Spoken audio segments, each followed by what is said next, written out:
experience working down in Chile as a Fulbright student. At the time, I was working with a program called Cytoscape, kind of for a different purpose, basically in order to process GCMS spectra into molecular similarity networks. But interestingly, Cytoscape, the program, is mostly used by molecular biologists. So understandably, there are these data sets that are preloaded on Cytoscape, and one of them had to do with yeast gene interaction networks. And I was like, huh, well, this is interesting.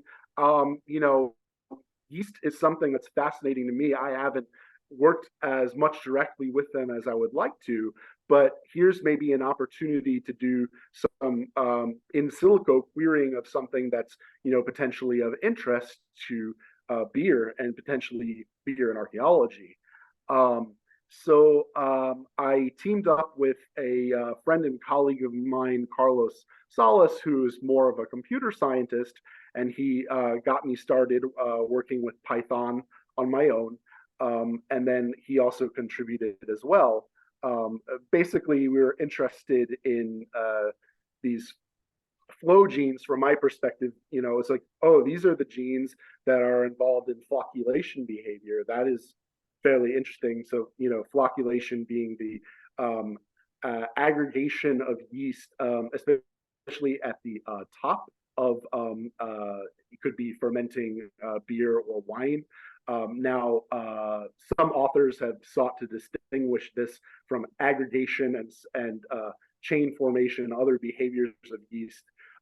Some authors opine that, well, flocculation includes the aggregation behavior that then leads to sinking in Saccharomyces pastorianus, and you know, but you'll get differing opinions. I'm going with the opinion here that it's the more specifically the aggregation at the top, and that it seems to be related to carbon dioxide, and that there's this zymolectin theory that basically certain lectins, which are sugar carbohydrate binding proteins, are meeting other moieties on the same yeast, and they're coming together and forming a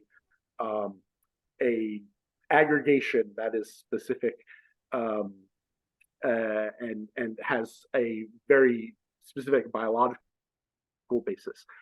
So these FLO genes are involved, and it makes sense that they are, you know, also involved with this behavior involving the cell walls of these yeast.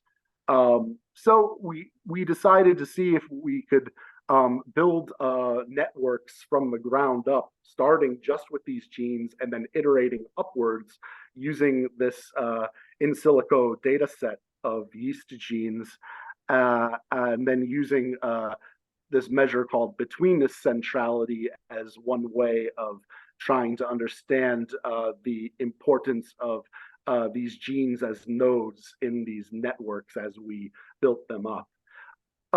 And in the secondary level that we built up, we did have one FLO gene, FLO5, that managed to stay around. But by the time that we built up this network to the tertiary level, none of the FLO genes were the central ones in the network.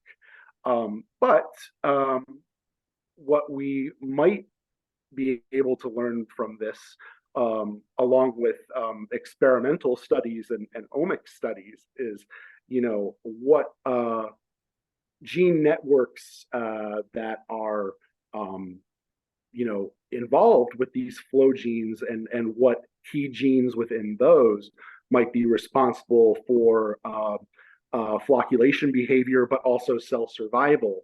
So that was sort of, it was just a sort of preliminary and fun activity for me and my friend Carlos to try and see what we could with this in silico data from this program Cytoscape, and using Python and VS Code as a integrative development environment.